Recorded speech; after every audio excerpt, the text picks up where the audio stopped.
Natural baby feet, no.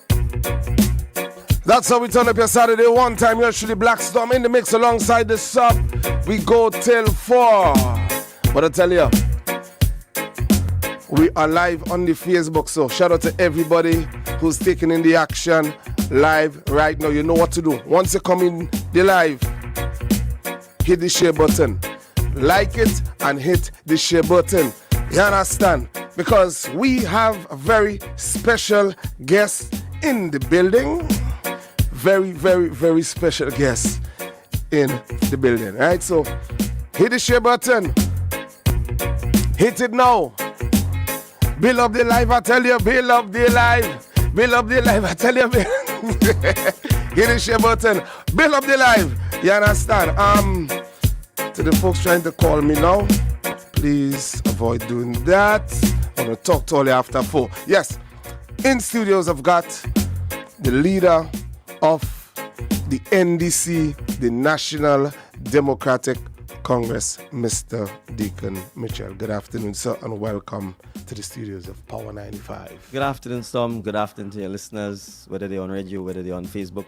It's a pleasure to be a happy Saturday to everybody. Yes. A busy one for you to be expected you since 3:15 and you just got here. So yes. We do apologize to the folks on the live, you understand, for starting the live this late. But the reason is a valid one, you understand. The man very busy, you understand. So anyways, straight down to business, Mr. Dickon.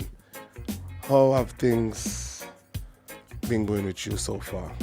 Things have been going good. As you know, the schedule is hectic. We've had a very short sprint since the announcement of the date for the elections. So as leader of the party, I've been doing all I can to ensure that we galvanize our troops, we galvanize our supporters, that we get Grenadians who previously were not interested in politics or public life to get interested, to get the undecided, those who've been apathetic in the past, to really recognize that this is a process that they need to get on board. This is a process we are promoting the transformation of Grenada, and we want all hands on deck. We want everybody involved. So part of the reason why I suppose normally you wouldn't have a politician show up in your studio on a Saturday afternoon, but I'm here, because we need all hands on board, particularly our young people, right? Because the future belongs to them. The future starts now, and we want them to recognize that. Yes. And I'm talking about the young people. We're going to start it off with them because, as you see, they are the future, and we're going to start off with the Imani workers. They seem to be concerned about losing their jobs. What guarantee do you have for them? Yeah, the guarantee is a simple and straightforward one. They will not lose their jobs. Okay. And not only will they not lose their jobs, our approach is really to enhance the Imani program. We really want our young people to be in a position where they can transition from the Imani program into full-fledged employment with all the benefits of a normal worker. And in many of my PR and public appearances, in fact, I've made the point that when I ask a worker and he says he's an Imani, I ask him, could you tell me what you actually do? Because whether you're a DJ, bartender, a waitress, hairdresser, cosmetologist, whatever, that is really what you're doing. You're not an Imani. So we want to move away from the branding of our young people, and we want to put them in a position where really they have the empowerment that they require, they have the skill set that they require, and that they can crucially get the benefits that they deserve as full-fledged workers and citizens of Grenada.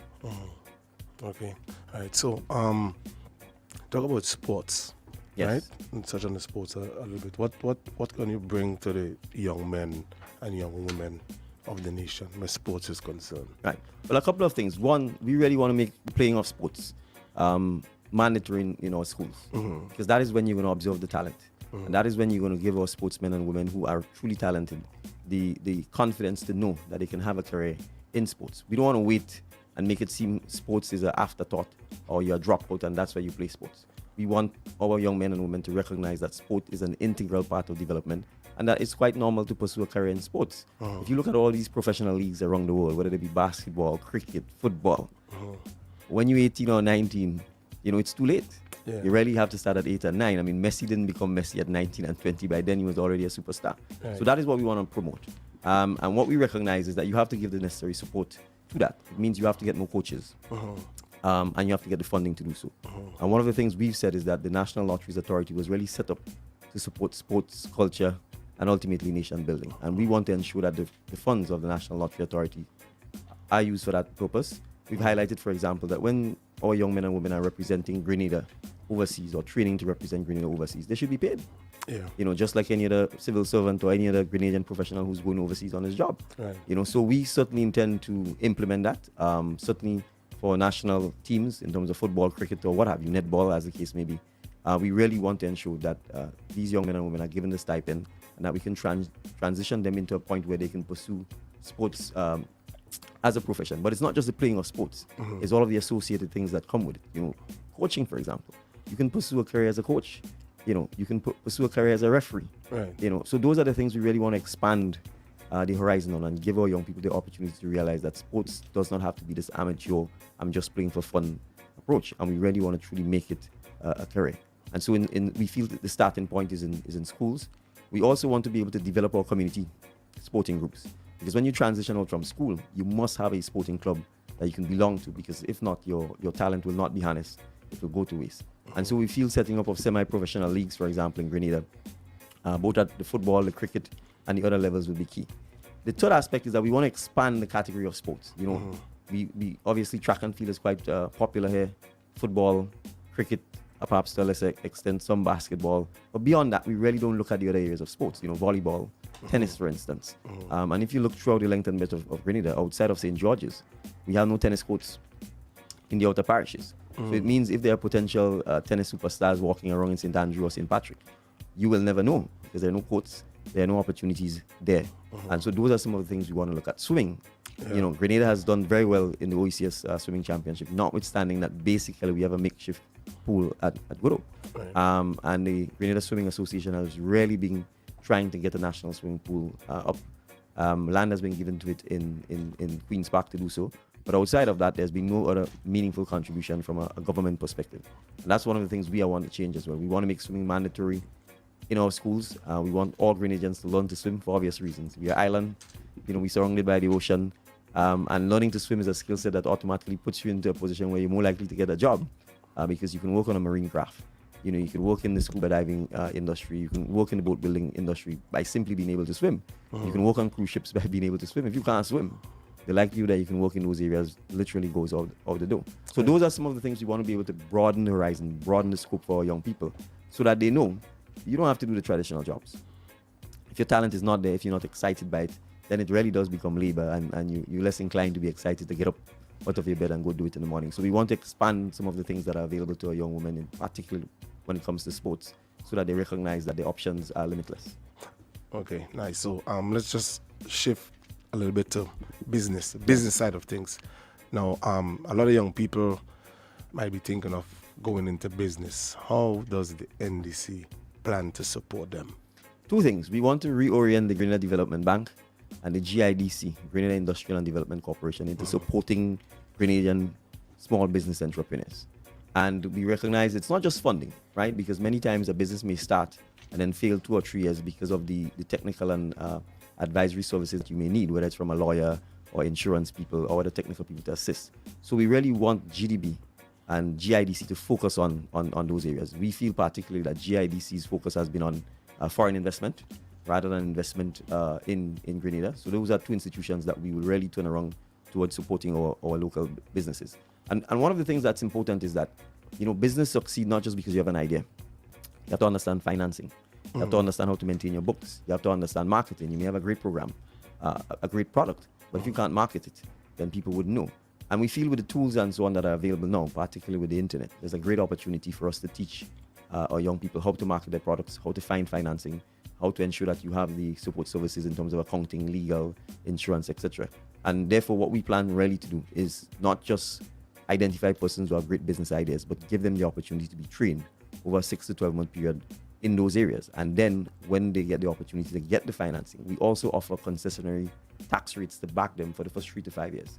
Because it's crucial during that period that you get, because usually when you start your business, the likelihood that you'll be turning a profit immediately is slim. But if you don't have the support, particularly tax support during that vulnerable period, the business could collapse, and what otherwise would be a business that may grow and flourish could come to an end quickly. So we want to be able to put ourselves in a position where the tax concessions and so on that are given oftentimes to a lot of these large foreign investors, that Grenadians benefit from that as well. Because our approach really is that we're not going to be able to transform the economy of Grenada. We're not going to grow the economy if we don't have a lot more small and medium-sized businesses owned by Grenadians, employing fellow Grenadians. So that's the main focus of the NDC.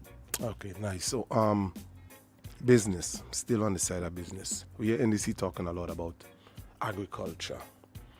Is there a future in agriculture? The future is agriculture.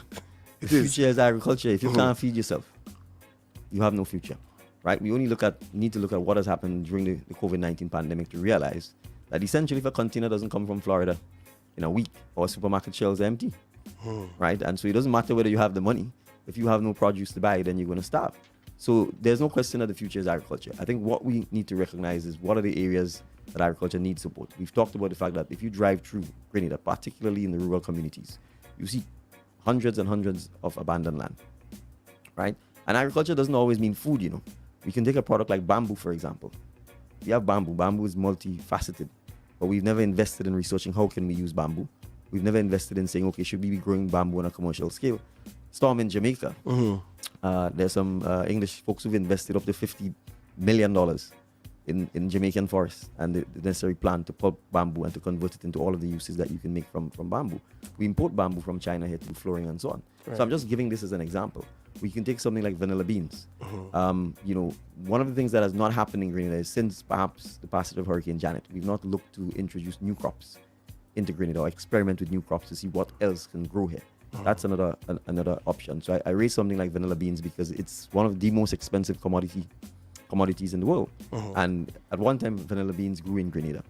We definitely need to replant our spices, no matter what people tell you, throughout the world. And with particularly places like China and so on growing, spice and seasoning is crucial. That's the flavor to food. Everybody needs to eat. Everybody wants to eat.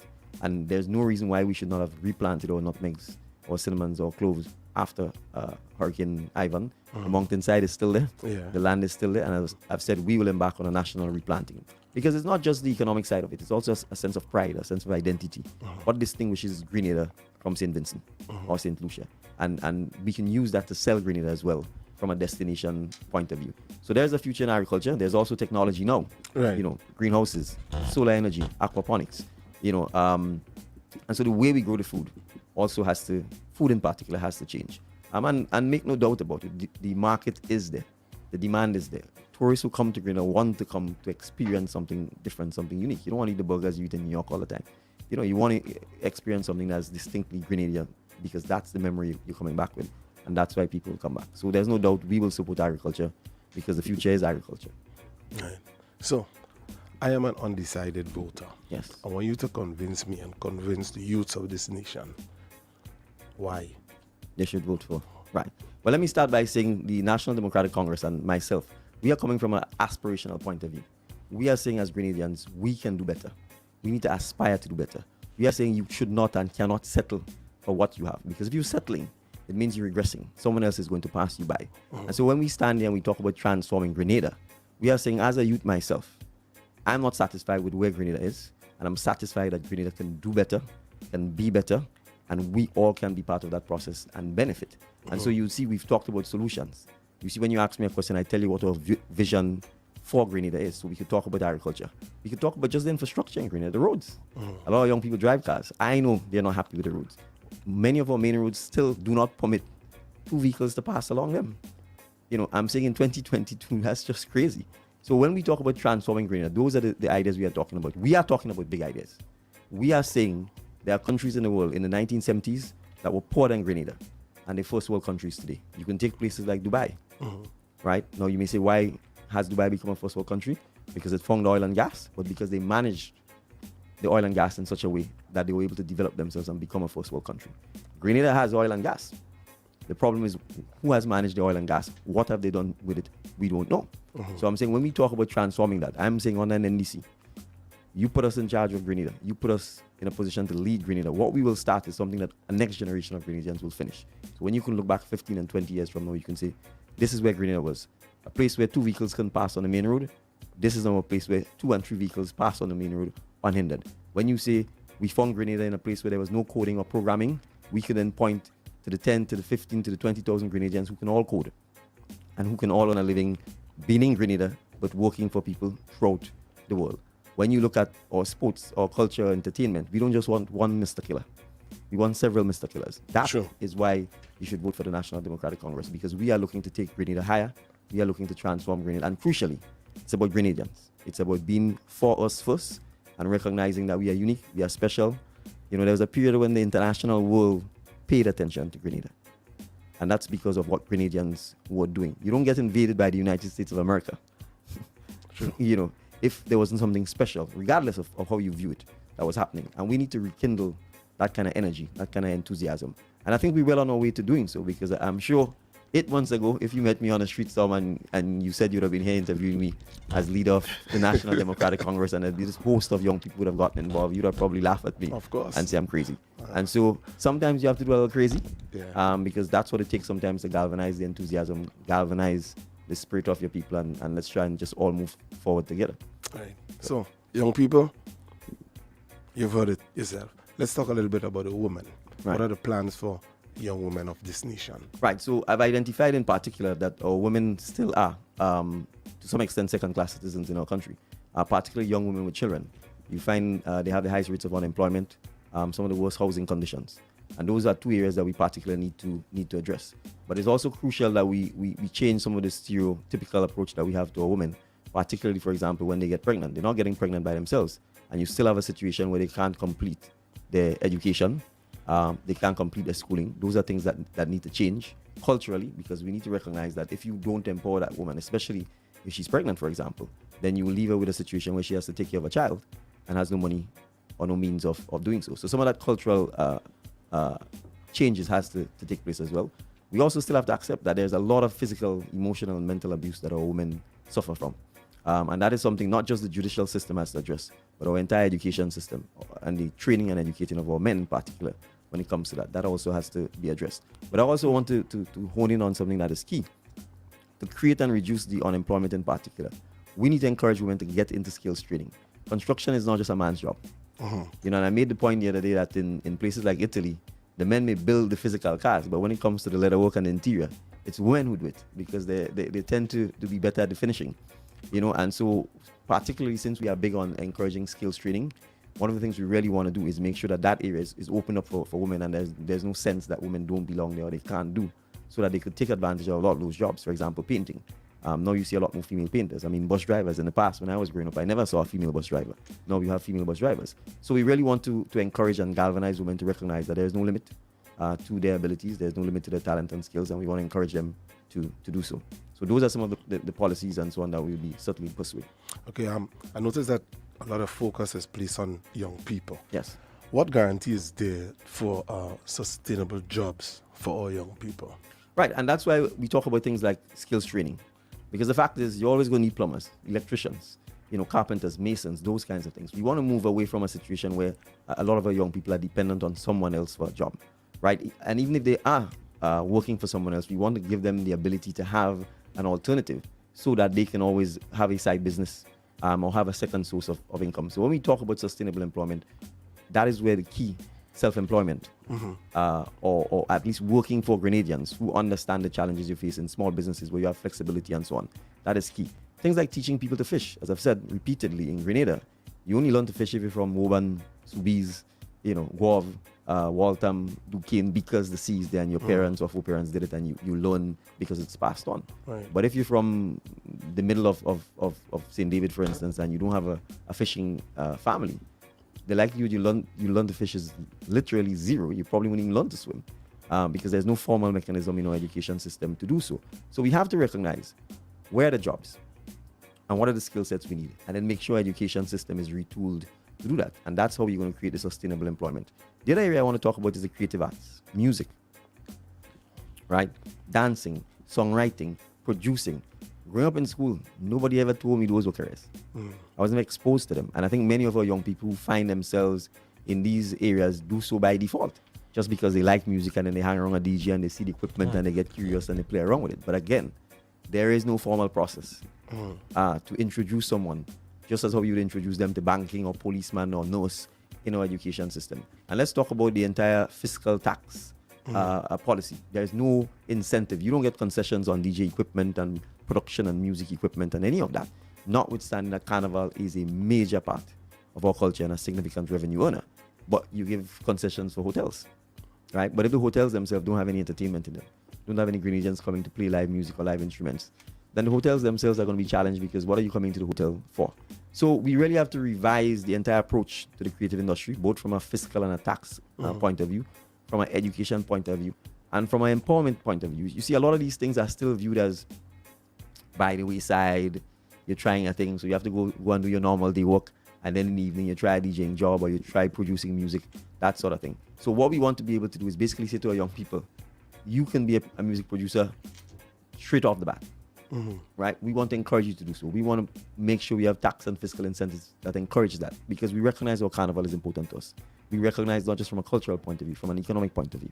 Right? If you didn't have carnival in the summer, then literally you'd have no economic activity from June to October, November in Grenada. And that's just a perfect example of linking our culture to economy. And that's part of the things we really want to encourage and explain to people, that culture drives your economy. People go to Manhattan for the culture, and it drives the economy. People come to Grenada for carnival, it drives the economy. And you need to ensure that the people who are really making that happen are empowered, are encouraged to do so. And if that means giving them the tax incentives, that they get it. If it means teaching people how to make costumes, you don't teach anybody how to make costumes here, how to bend wire. Who's teaching the next generation of Grenadians how to make the shortney costume, the vehicle costume? That's not being passed on, because there's no formal process in our education system for that. And those are the things we really want to bring on the forefront, to make people know that there's value to that. That the tourist is more likely going to come to see the job, the vehicle, because they don't have it. You know, you can find the sand on the beach anywhere you go in the world. Nice. So another question for you. What is your immediate plan to address our healthcare system in Grenada, Carriacou, and PT Martinique? Right. So a couple of things. One, we have to start with education. I've been saying repeatedly, we need to eat better and we need to exercise. So primary healthcare and preventative healthcare is going to have to be a major focus of our administration almost immediately. Second, we need to ensure that our regional healthcare systems, our medical stations and so on, are properly outfitted, properly staffed, so that they can take care of the bulk of the stuff that happens in our communities and villages, so people don't have to leave Sotez and come to St. George's just to get basic medical attention. We think once we start doing that, and we certainly intend to have some of these polyclinics and so on open 24 hours a day, so that they can service the needs of our communities at a regional level and leave the general hospital for critical matters. We think once we start that, it will start improving the situation at the hospital. But from a long-term point of view as well, we have to pay our nurses and our doctors better. There's no question about that. And we actually need more nurses and doctors, which means, again, from an education point of view, we have to ask ourselves, what's the ideal ratio of nurses, doctors to patients? And essentially go out and train and educate them and keep them here. Because if you don't pay them, you know what's going to happen. Yeah. They're all going to leave. But also the use of technology. We want to digitize all of Grenada's medical records. And we think once we do that, it puts us in a position where we can get to be able to use telemedicine and use Grenadians in the diaspora who are doctors and nurses and so on to help us here.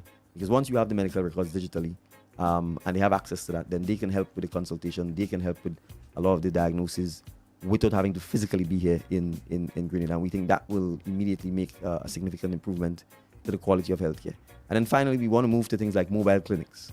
You know, a lot of our senior citizens and so on who live in our rural communities just simply can't get to the health services. So the same way we had the mobile vaccination clinics for COVID, why is it now packed up down in the car park in Food Fair?